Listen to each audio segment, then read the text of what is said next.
Good afternoon, everyone. It's 5 o'clock, so we'll go ahead and get started. Do we have a clicker? The clicker work? Okay. Well, good afternoon, everybody. It is so nice to see so many familiar faces. For those that do not know me, I am Desiree Fragoso, and I have the privilege of serving this community as the city administrator since 2019. So welcome and nice to meet you to those that I haven't met before. Again, thank you all for being here this afternoon to hear about the proposed beach project, the Shoal management project at the north end of the Isle of Palms. This proposed project, do you want to go turn the? Yes, we're if that's okay with everybody, that way we can see the slides better. The project aims to address the challenges and opportunities that associated with maintaining and preserving a healthy beach, which, as we all know, it's our greatest asset. During this meeting, we will provide a detailed presentation of the proposed project, highlighting its objectives and address any concerns about any potential impacts. We understand that this is a topic of great importance to our community, and we want to ensure that everyone has an opportunity to voice their opinions, concerns, answer any questions. That's what we're here for, so we thank you for being here. We believe that it is crucial for our community to be actively involved in any decision-making process that impacts our common shared areas, and the beach obviously is one.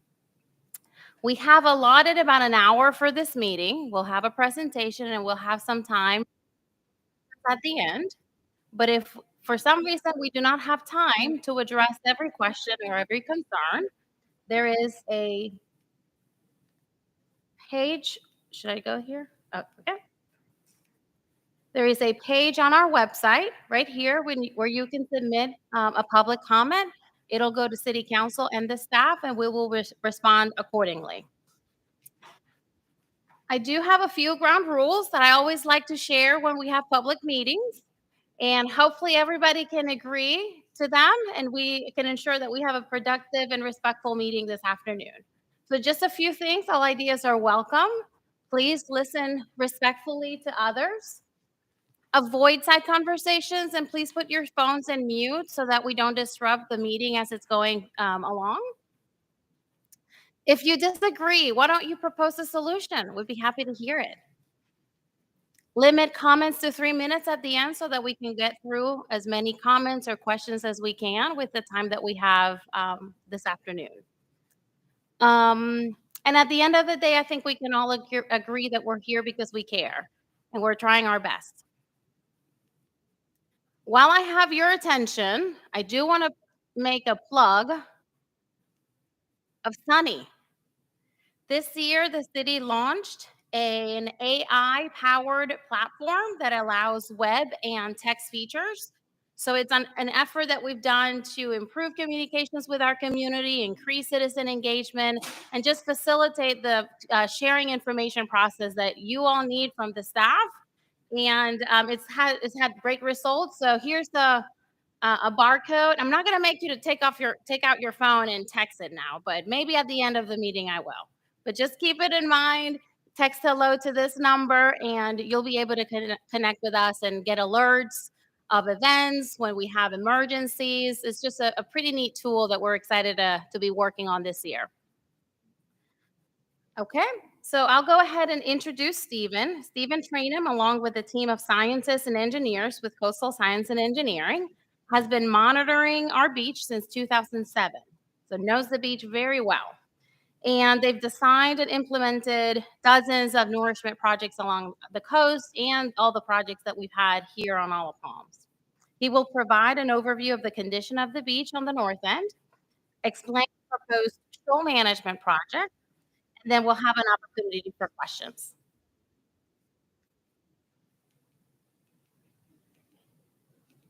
All right, here you go, Stephen.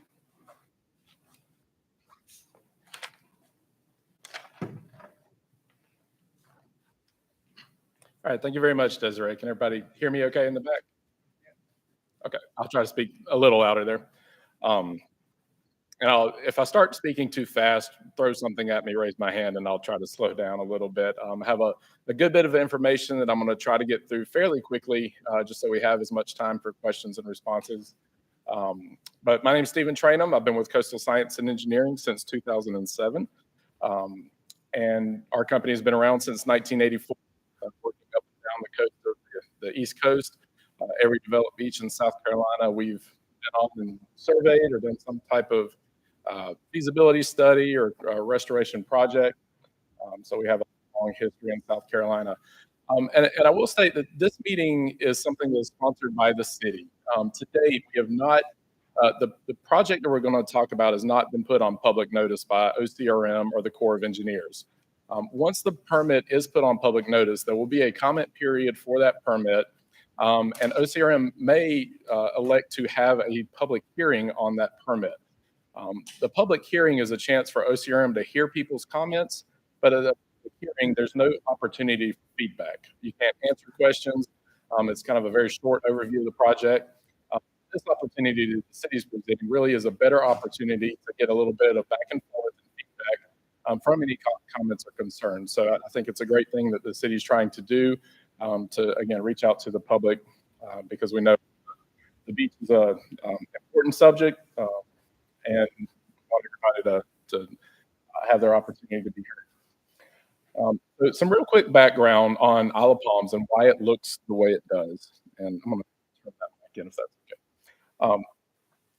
Isle of Palms is a classic drumstick barrier island, like a chicken drumstick. We have a wider end at the north and a skinnier spit at the south.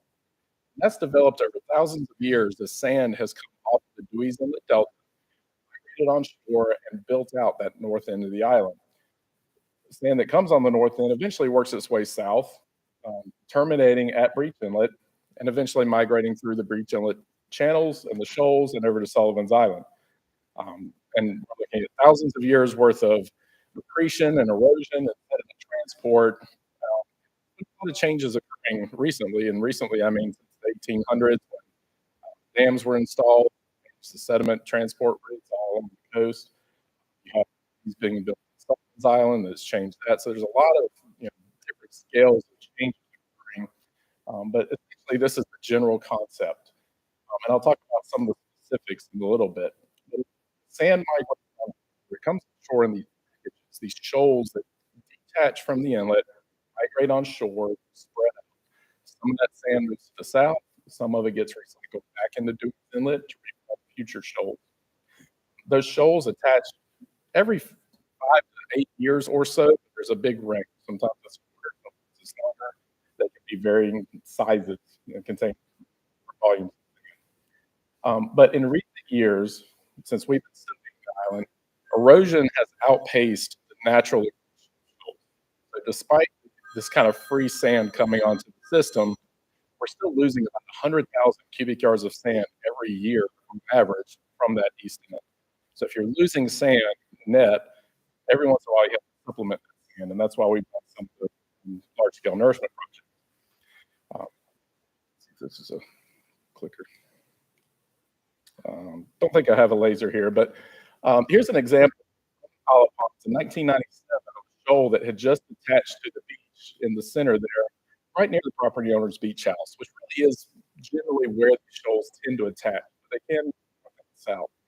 And what happens when the shoal is offshore, it's basically a breakwater where waves are blocked by the shoal. They refract around the edges of the shoal and create erosional spots or erosional arcs on either side.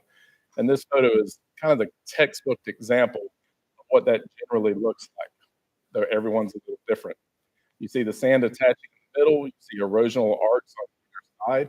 And if you look really closely on that shoal, dark, that's actually where they're doing sand scraping from that shoal in 1997 and moving that sand to the erosion hotspots. So what we're proposing with this project is very similar to things that have been going on for a long time. Looking at how do these shoals move on shore, this is an example going back from 2014, and the different colors represent the leading edge of the shoal attaching to the beach. It starts very far offshore. It moves anywhere from 700 to per year on average. And as it gets closer, it also gets higher. So you start to see more and more sand exposed at low tide. Going back a little further, I just can't stress how dynamic the east end of Iowa is. Anywhere near an inlet or in South Carolina, you're going to have a lot of changes in the shoreline. Sometimes you'll have years of significant growth. Sometimes you'll have years of significant erosion. And that's all because of these varying packages of shoals that attach to the beach. But looking back at 1984 in this top image, this is looking at the area um, just south of 53rd Avenue, which is on the right side of the image, and down to 41st Avenue, which is the left side of the image. And the beach was a lot more than you actually had some seawalls, it had some features that are still there, but buried by a lot of sand. So since that area has really accumulated a bunch of sand. Going even further back in time, looking at 1949, there was a very large shoal attachment event that really wrapped all the way around the eastern half of what's shown on the bottom left. It really formed like a new lagoon outer beach ridge, and it took over 15 years for that shoal to merge with the beach and spread out. And all that happened before Hopkins was developed. So it's been these shoals are an ongoing process. We understand the process, we understand kind of the general concept, but they're very difficult to predict exactly when they're going to attach, what the beach response is going to be, how long it's going to take. All that is very just site or shoal specific. There we go. Just a brief history of the projects that have been done on Isle of Palms. 1983 was the first kind of large scale project. About 300,000 yards was pumped from the Marina Basin across the island, this area. Periodic sand scraping in the 80s and 90s. And then 2008 was the first large scale project. The middle photo, all three of these photos are from that 2008 project. At that point, we had 13,000 large cubic yard sandbags across the east end of the Wild Dunes area, spanning from Chippewa to Ocean Club. And we put about 900,000 yards of material. In 2012, we did the first shoal management project, 8,000 cubic yards to the erosion hotspot right there at Ocean Club. And then in 2014 and 2015, we did the second shoal management project, moving about 240,000 yards. And that project, material came from the shoal, it came from the beach of the shoal, behind where the shoal's attaching, and some sand also came from an area just north of 54th Avenue. And then finally, the last project, 2018, 1.67 million yards were placed on the Wild Dunes and south of Wild Dunes into the avenues. Here are a couple of photos from the 2014 project. Again, that's about 240,000 cubic yards of sand. Top right image, you can see the excavators out on the shoal moving that sand as it's coming on shore. And then before and after at the Ocean Club property, with kind of dramatic condition, we really were able to start the project right as the water was starting to undermine the structure. The wall that was built was failing at that point. And then the 2018 project, just to kind of do a refresher, but it was a very large scale project, mapping sand from one to the other, from about 57th Avenue to the middle of the, I guess it's the 18th green now, it used to be the 18th fairway. But that project completed in 2018, so we're 6 years later. What's happened over the past 10 to 15 years? I can say in kind of a general sense, we've seen a lot more erosion occurring up and down the state over the past 10 years than we have in previous years. Part of that, is just like cycle of nature. That was a little redundant. But we've also had a lot of storm events occurring. I'll click this graphic. Over the past decade, we've had 30 named storms impact South Carolina, or 7 FEMA declared disasters. If you look at the time period from 2000 to 2012, we had 3, all the tropical storms in 2004. So we really had a good calm period as far as tropical systems up until 2012. Since 2015, it's been just about every year, and you can name off your favorite or most impactful storm, but had a lot of. So we've had storms. We've also had sea level rise that's really accelerated the past 15 years. This is looking at just water levels in Charleston Harbor. It's not any sophisticated analysis. It's really just let's plot what the NOAA's measuring in the water level. And that yellow line is the average daily water level or hourly water level. And you can see where it starts to trend up about in the bottom scale is the year. So right in the middle is about 10, and it really starts to kind of trend up from zero, which is the mean, and it's about 6 inches. So if you were to look at your NOAA tide predictions, and they'll say you have a 6 foot tide predicted today under calm weather and without any other impact, that's that 6 foot tide closer to 6.5 foot tide. So we're seeing 6 inches of water level above what's predicted. A couple of years, they'll update their predictions, and it'll look like, oh, we're back to where we're at as a 6 foot tide. But when they update those predictions, those predictions are now higher than they were 20 years ago because these predictions are based off of the time period from about 1980 to 2000. So that's why current measurements are higher than what's predicted. So again, sea level rise can be a big part of beach erosion, but a lot of times it's sediment supply. So I don't want to say it's all due to sea level rise, but it's one of the contributing factors on why we're seeing more erosion. So I'm going to talk a little bit about some of the numbers that we're looking at, monitoring that we've been doing, and why that's a justification for this project. We have monitoring areas that we've looked at since 2007 for the city, and we're going to focus on 4, 5, and 6, are really the areas that we're talking. So looking at just erosion, how much sand are we losing from the east end? It's been fairly high recently. We're at about 250 yards, 1,000 yards per year. We look at what the trend is since 2018, which is very high. If we look at the trend from the 2008 project up until 2018, that was about 100,000 yards per year. So right now, the erosion has been about double what it was after the last project. I will say, though, that with the shoal that's attaching now, we're about to get a lot of free sand, which will help these numbers improve because we should start seeing some accretion occurring with the shoal sand attaching. So as we go into the next couple of years, this 270,000 numbers, but we're still losing more sand than we were after the 2008 project. Lately, we've had a focused erosion area near the east area. So seen some significant erosion around that ocean. It's not been as, but it's still something of concern. If you've ever seen me talk before, you've seen these kind of images, but we have to, it's a rule that we have to show them. But this is what the inlet looks like for the past 4 years. Um, what you're looking at is the yellow pillars are high sands.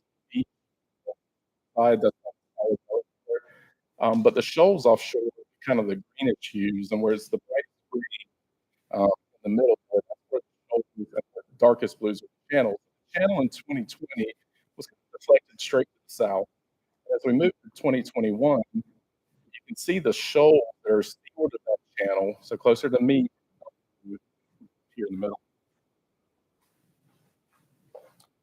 is starting to move south, and a new channel is forming further to the north. As we go to the next 2022, that channel at the north is getting bigger. That shoal's moved further south and starting to move inland. And then in 2023, the shoal is really starting to coalesce and get closer to the beach. We're scheduled to do another survey here in the next couple of months, but right now, the leading edge of that shoal is about 400 feet from the beach at low tide. This photo was closer to 1,000 feet, so it's really moving very quickly. But we've been tracking that, and we have an animation going back to 2007 that really shows how this is evolving. And that's the pattern that you see, these large-scale channel avulsions happening about every 10 years or so. This is currently what it looks like. Again, all the breakers that you see, that's the shoal that's coming on shore. You'll see a lot of accretion occurring just behind that shoal, the area of Beach Club Villas and the property owner's beach house. The most significant erosional arc is towards the top of the screen there at Beachwood right now, but there's a lot of sand in this shoal that reaches a lot further south. you can actually see a little bump right in front of the Grand Pavilion where we had a small shoal attached that far south. Split the beach out in front of Grand Pavilion, continues to feed that area. Along the north end, we don't see any obvious work, which is a good sign. But knowing the history of that area is certainly one an area we want to keep an eye on. And I think it's important to note in that particular area, compared to where we were in 2014, which is when the last shoal management project was done, we still hold about 300,000 cubic yards more sand. So that area really is in much better condition right now than it was in 2014 when we were looking at the project. And then this is looking at 53rd Avenue and South. So 53rd Avenue at the bottom of the image, and then looking south. And this area has really accreted in the past 15 years since the 2008 project, but especially since 2018. We're seeing a wide or kind of effect system forming, dry sand beach, and really a protrusion of the shoreline sticking out into the water compared to adjacent areas. And that'll be important as we talk about potential harvesting. So the purpose of the shoal management project, there's a lot of positives. There's a lot of positives to focus on why would we do this. And some of those are we're trying to expedite the shoal process. As the shoal sits close to the beach, is when it's having most of the impact. So the faster we can get it to merge and get that sand to form more of a straight shoreline, the better it would be for these hotspot erosion areas. We can offer restoration of the critically eroded areas, improving public access so that on the sides there is a sandy beach to walk around.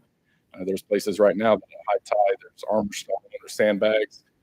So this type of project will help having a beach there that you can get to at all tides, improving the dune system, allowing emergency measures to be removed. So the sandbags will be coming out as part of this project. And also, and this is something I really kind of emphasize, this permit is a tool that the city can have to respond to what's going on the beach. Having a permit, the city is not required to actually that permit, but it gives them permission and the ability to act should the conditions warrant a project. So a permit is good for 5 years. So we're trying to forecast what could the beach look like anytime between the permit's issued and 5 years after that point that would justify or impact the way we would design a project. So we're really trying to give the city a tool to manage these shoals and what the beach looks like over that 5-year period, and really trying to do that guessing, based off of how these shoals are attaching, which, as you've seen, is kind of a difficult thing to do. So one thing that it would allow is, should things look good one year, okay, great, you don't need to do anything. But if a major storm hits, it's a tool that the city could quickly turn to respond to that storm and do some type of restoration. And then another big part is it can extend the life of a large-scale project. So if we're looking to restore the beach, you have very few options on what you can do as a community. You can do very small scale restoration, like trucking in some sand just for some minor dune work.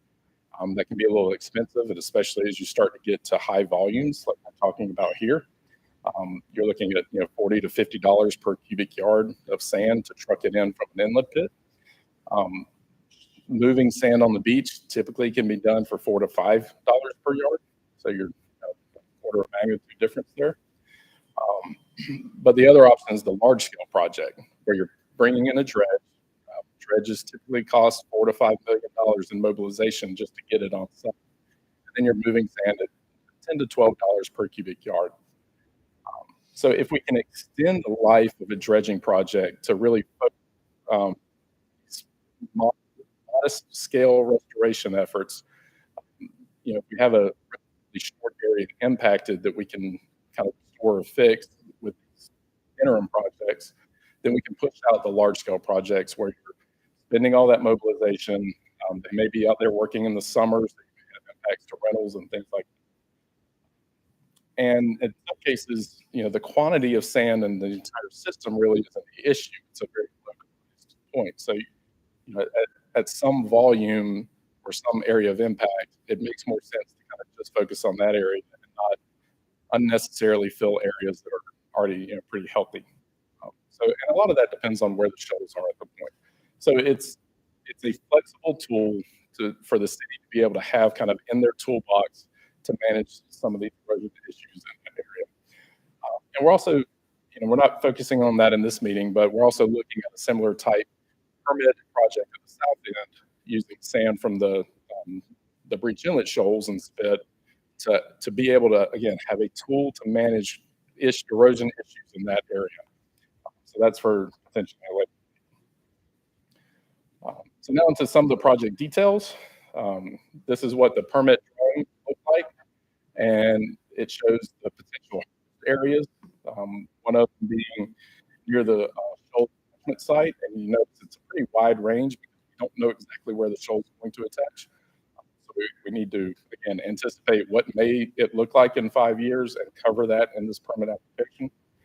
And you'll notice the fill area is right behind where the harvest area is. The harvest areas are the red, the fill area green. So the one at Beechwood is literally behind it because we may be out on the shoal, literally moving sand back behind it. And then there's also a fill area up at the north end. The harvest area towards the south end of the avenues starts around 40th Avenue and goes up to 53rd Avenue.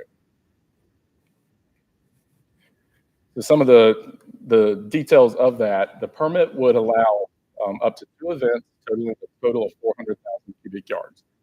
So the permit would allow for these 2 multiple events. Any single event would be limited to 250,000 cubic yards. That's a couple of reasons. One is just the availability, the quantity of sand can be harvested. Another is looking at the timeline on how long that would take. We don't want a project that's out there for 6 months doing work. So that's a condition on that. The shoal attachment site, so if we flip back one, this northern red area, that really is our priority borrow area. If any way possible, we want to use that area for harvesting sand because that's where sand's coming on the beach, and that's really the cause of the problem. So if it's accessible by land-based equipment, that would be where we would get sand from. The area along the avenues, we've included a limit of up to 100,000 cubic yards to be harvested from that. Again, that would be kind of the backup area. If shoal sand wasn't available and there was some type of just critical erosion situation that warranted it, then we would use the avenues for a bar area. And I'll talk a little bit more about that in a second. Work would be restricted to winter months unless DNR and Fish and Wildlife recommended a window that was different to accommodate shorebirds because they do be around during the winter. But likely in the October to December time period is kind of where they prefer that, which is fall, but cold weather months. It would be land-based equipment. If it's kind of a full-scale project, we would anticipate 2 to 3 months of construction. I mentioned that one. Along the avenues, we've included a 600-foot buffer from any harvesting. So you look at your structure line where the houses are, no work would be able to be done within 600 feet of those structures, and all the work would be restricted to the wet sand beach. We wouldn't be digging up dry sand beach, we wouldn't be digging up dunes or anything like that. We'd be out in the wet sand. And during the project, most of the beach will be open to the public. Now, there may be trucks going back and forth, and we may have corridors where the public can walk on the high tide beach. Right along the fill area where they're dumping sand, we'll probably close the beach for reasons. But the majority of the beach, even within the project area, would be open during construction. So the down coast area, and down coast is what we generally refer to as anywhere kind of at our potential harvest area along the 53rd Avenue. That area, we've been monitoring the volume since 2009. And it's gained Reach 4, again, which is this part. It's gained almost 1 million cubic yards of sand since 2009. Reach 3, which starts at the pier and goes north, has gained another 250,000 yards.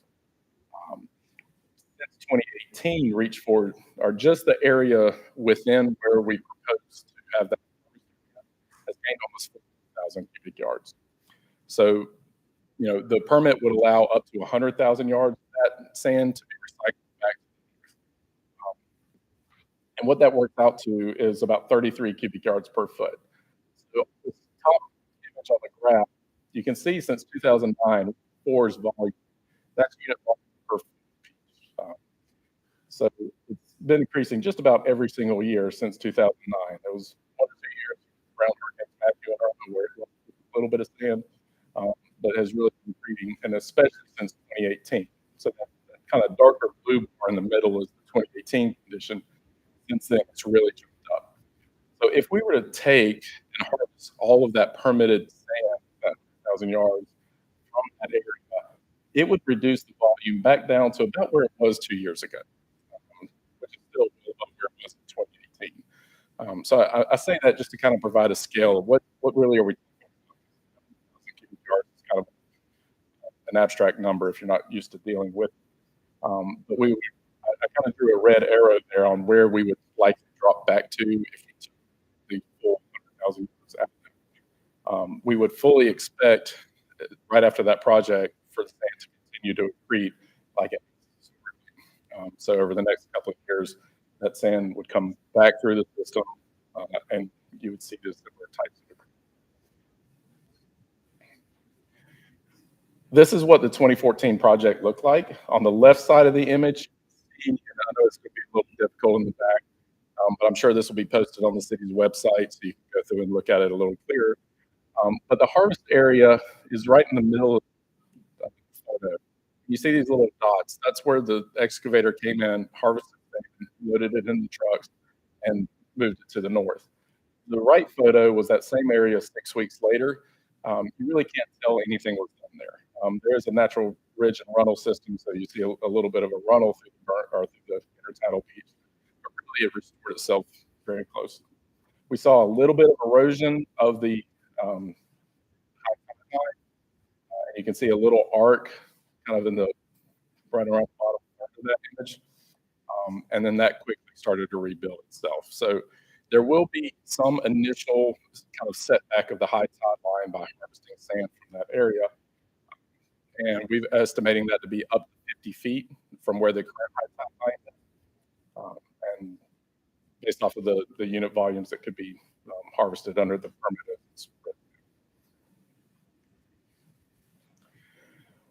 Looking at this so right within that harvest area, if you can imagine a cross section of the beach, this is what it would look like from the dune on the left out underwater, and we're about 10 or 12 feet deep the right side. And what that shows, the green line is what that cross section looked like right before the project in September 2014. And then the purple line is what it looked like immediately after the project. And you can see that the dry sand beach eroded between that green and the purple line. I have the curves there to kind of highlight it. But then by August, which is the blue line, the dry sand beach almost restored back to where it was the prior year. By August 2016, so a little over a year later, it really was back almost at the exact same position. So it was fairly quick recovery, of the actual beach width in that area. So I'm almost done here. Just wanted to kind of give an overview. Again, this project is a tool that the city would have in their toolbox to manage the sand supply in Alla Palms. That really is our goal. Is when we look at the beach, we're looking at the entire shoreline and trying to maintain a dry sand beach and a healthy beach across the entire island, working with these dynamic shoals. This is a long straight beach in the Grand Strand, and you don't have any big inlets. It's pretty easy. You have consistent erosion. You don't have to worry about the uncertainty that we have here, but we have it here. But there's a lot of things going on right now. At the south end, the Corps is getting ready to start a beneficial use project. So they're going to be dredging material from the spoil islands. I know that's not the correct term, the disposal islands on the intercoastal waterway. They're going to be pumping that material over to the south end between 2nd Avenue and 10th Avenue. That project has been awarded, and They should be starting moving equipment in there any day now. You've actually probably seen the dredge pipe, so some of the material is already there, but they haven't actually started kind of doing the digging yet. I would think within the next month, we might actually start seeing some sand on the beach in that area. The city has issued or put in a permit application to take some of the sand that the Corps place and redistribute that to offer some immediate dune restoration, because that's not part of the Corps plan. So we're going to try to restore some of the dunes along the south end that have been eroded the past year, and also move some sand into some of the areas that have been critically eroded since about mid-2023. So that's going on right now. That permit is being reviewed, and hopefully we'll have that. But that project will be going on throughout most of the summer. So if you want to watch big trucks on the beach or sand flowing out of a pipe, take a visit to it. And if you have any questions or concerns, we're happy to help, but direct them to the Corps. Just kidding. We're happy to help any way we can, and the city is very involved with what's going on. We have this project, which again, the permit application has been submitted, but it's not public notice yet.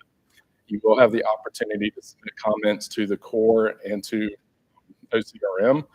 And we would respond to those comments, try to answer questions, provide any additional information that we could through that process, or you're certainly welcome to submit comments directly through the website that's right mentioned. And then finally, we are starting to work towards the next large-scale nourishment. Again, the permits are good for 5 years, so we're trying to get ahead of that as quickly as we can. And we're doing some of the initial geotechnical work, which is we're looking for sand offshore. That's kind of the biggest aspect of doing these designs, is finding a suitable bar area. And we're working very closely with the State Historic Preservation Office, because there's some cultural resources offshore, some old shipwrecks that were used for a blockade of Charleston Harbor in the Civil War that we're trying to work with SHPO to locate or make sure we're working around, and making sure we're finding really beach compatible material to place on the beach. So that part's working, or we're in that process now. That'll take a couple more months to get all that data together, and then we'll be working on a permit application for both the east end, north end, and the south end for large-scale restoration. Again, when do we actually pull the trigger on a project? Well, that'll be determined by future monitoring, and just what the beach condition is looking like at that point. So I think with that, that's all the questions or all the information I had, and I'll take over from here. Thank you, Stephen. We appreciate all the work you do on for our behalf.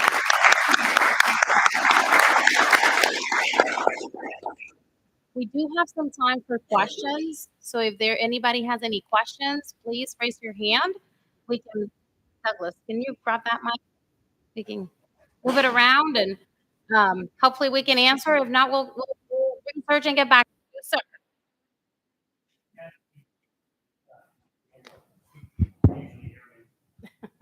At a recent coffee with the mayor, whatever it's called, session, the mayor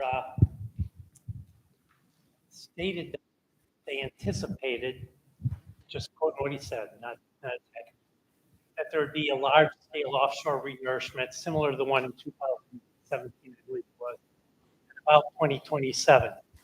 He also said there's not enough sand offshore to do that project, and that was far from enough money. Could you respond to that? I'll respond to part of it. I'll let Desiree respond to the money part. But there's a lot of sand offshore of all palms. The issue is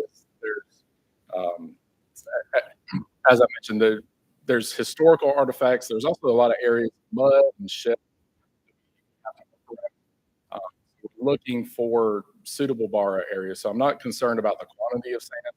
I think that timeline is realistic, but what we're really looking for is getting a permit application put together, on a pretty quick time frame, so that we have flexibility and we can really look at the conditions, look at what the monitoring results show, really look at how this shoal is attaching right now and what it's going to do over the next 12 to 18 months, because that's going to have a big impact on how many more years we'll get out of this last project. So in optimistic terms, maybe we can push out the next big project in 4, 5, 6 years. But if And we have a lot more erosion than the shoal really doesn't do a whole lot for us. Our roots move pretty quickly than below time. We had, that's my recollection of what the mayor said. Before I do my apology. Yes, sir. The money part. Oh, for what was the other part of your question about was it about the cost? So the cities, we have performed beach renourishment projects in the past. As you can see, the one in 2008 was about $10 million. In 2018, the project that the city did in coordination and in partnership with the Wild Dunes was $15 million. And the city's contribution for that project was about 18%. And the reason why that the city's contribution was that it was partly in due to state grants that the city received in FEMA because we were able to monitor the beach after several hurricanes, so we were able to get that money. So if you think about long term, if we're looking at large scale offshore dredging projects, both in the north end and the south end, where we have not had the need to do projects before, the projects in Wild Dunes are cost shared between the city and the Wild Dunes Community Association. The ones outside of the city, we don't have a model yet. So in terms of the need that the city is going to have, it's significant. When you're talking about 15 million for one project every 10 years, you double that. We're looking at about 20, maybe 18 to 20 million dollars for two large scale projects. Our goal is to coordinate both so that we only pay for the mobilization cost once. But with the beach preservation fee fund that generates about $1.5 million every year, there is potentially a gap that the city and city council will need to identify how to meet that, make that. Sir? You'll have to give me a second there, Steve, because I saw, I don't think we'll need this one. You want that? Okay. So we saw the accretion in the Midland part of the island. Talking about making some of that and then replenishing other areas of the beach with that. My question to you is, see a net benefit onto the island like that, wouldn't it be, I'm just curious, wouldn't it be best to leave those accretions alone, since that's a positive onto the island? Deal with the shoal issue and begin moving some of that. It almost sounds like you're shuffling sand back and forth on the island itself, rather than leaving the positive alone, moving more positive. And if I recall, I have to go back many, many years. I do remember all the sandbags up there on that was exciting. But the question is, I think the Army Corps of Engineers built somewhat of a chase. I've sailed up and down several times. I know that it's not very deep out there at all. And so you mentioned groins. Are there submerged groins out there? And if so, are they assisting? Do we need to add more groins perhaps? What are the mechanical things that we can do that would lower the impact when we see a major accretion come through like we did last year? Because we need to be a little bit more proactive rather than just looking at this whole thing shifting, getting out the big shovels and moving sand that's already moved to shore. I just think it's positive when it moves to shore, just like that goal you had. You get that up there. How do we protect that from going back out? Or is it just a natural process that you can't avoid? Yeah, thank you. That's a lot of good comments and observation. I'll try to hit everything. But so I agree with you completely.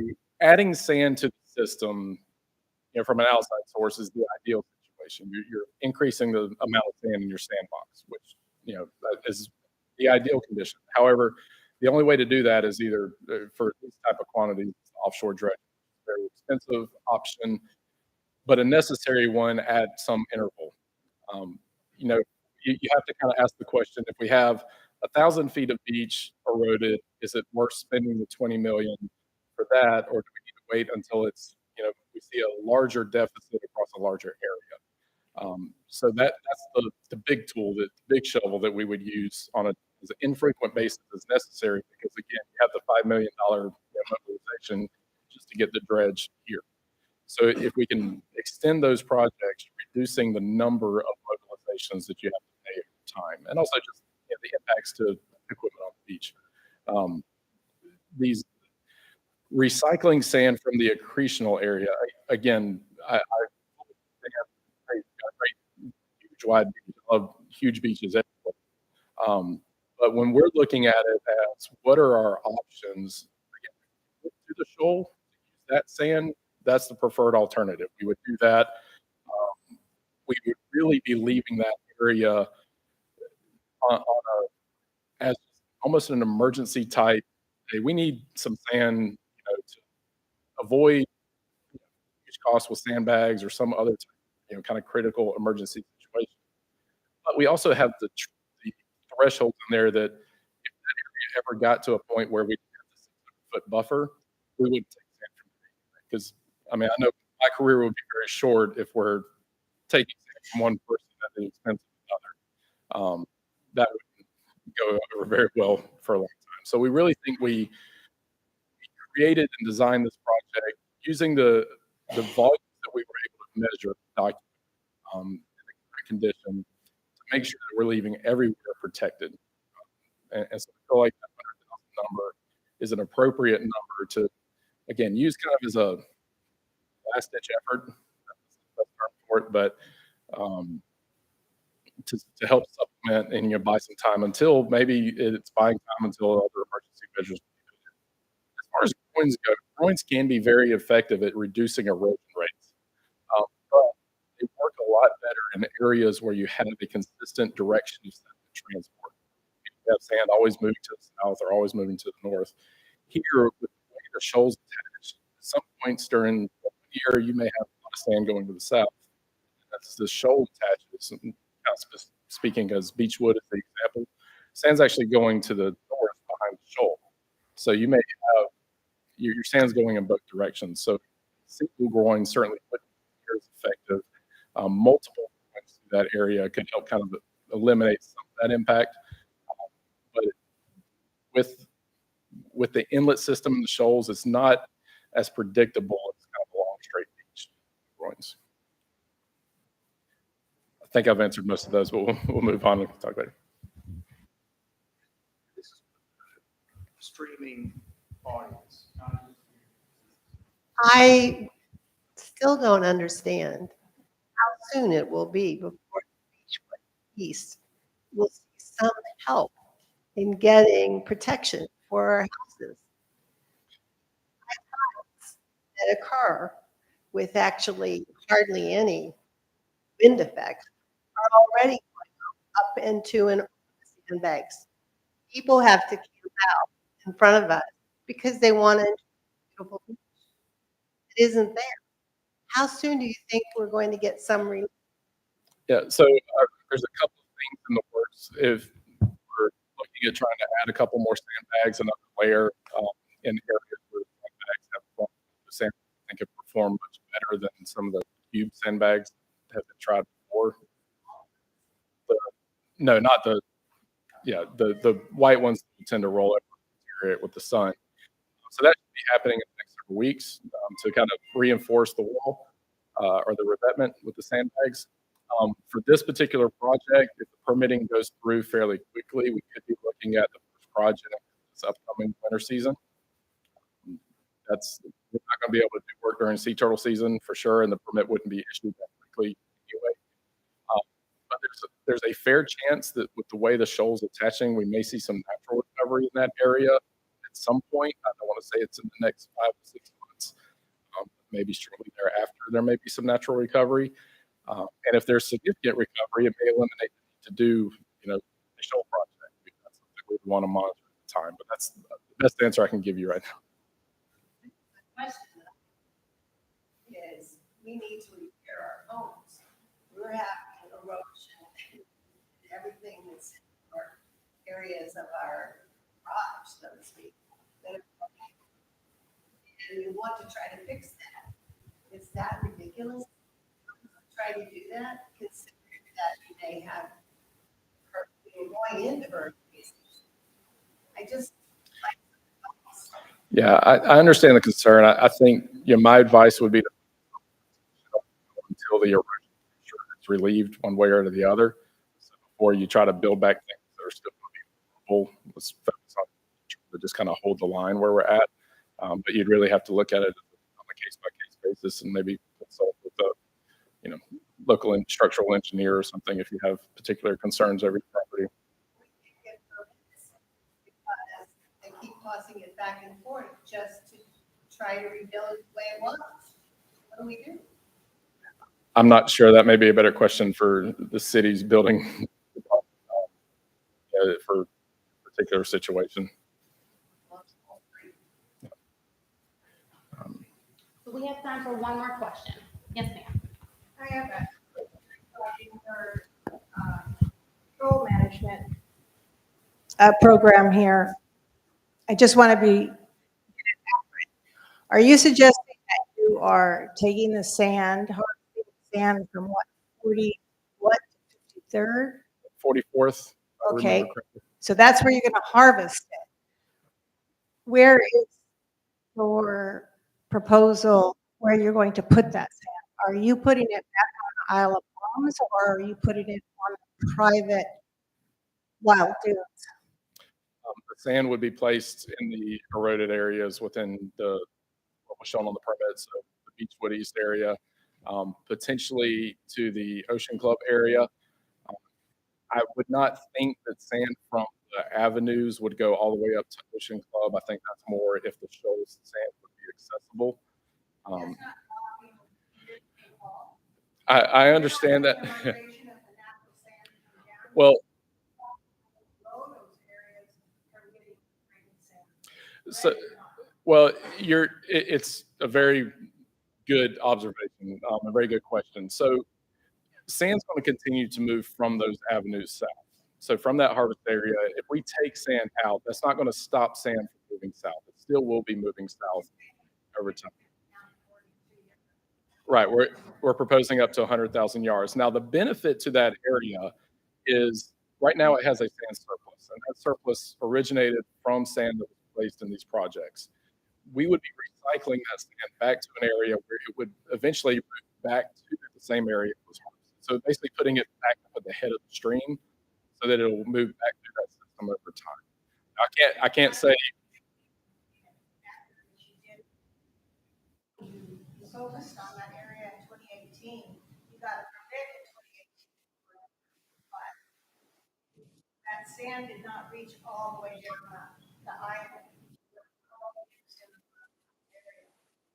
So I'm not sure if I'm following. The 2018 project was the offshore project. Yeah. you got permits to whole island in order to get permits in order to get the state. Well, that's any of the sand that has been placed in Waldoon is working its way down.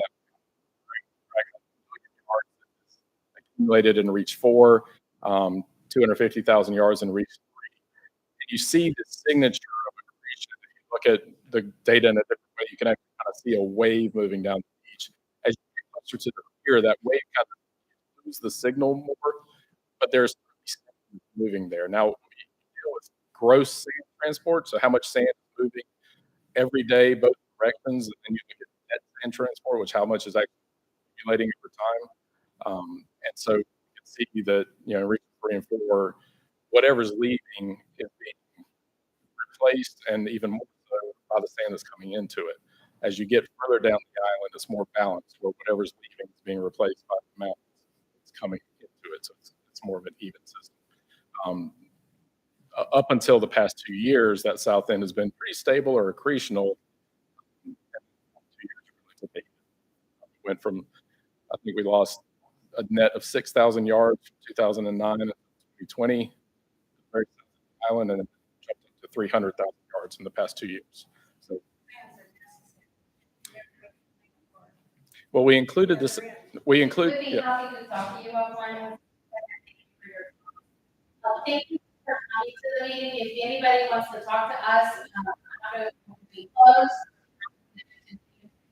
Follow-up questions. My card is right there, so if anybody wants to let me know. Also, admin about I'm just making changes. Look, there's honey. Please grab some. Thank you all for coming. I really appreciate the engagement.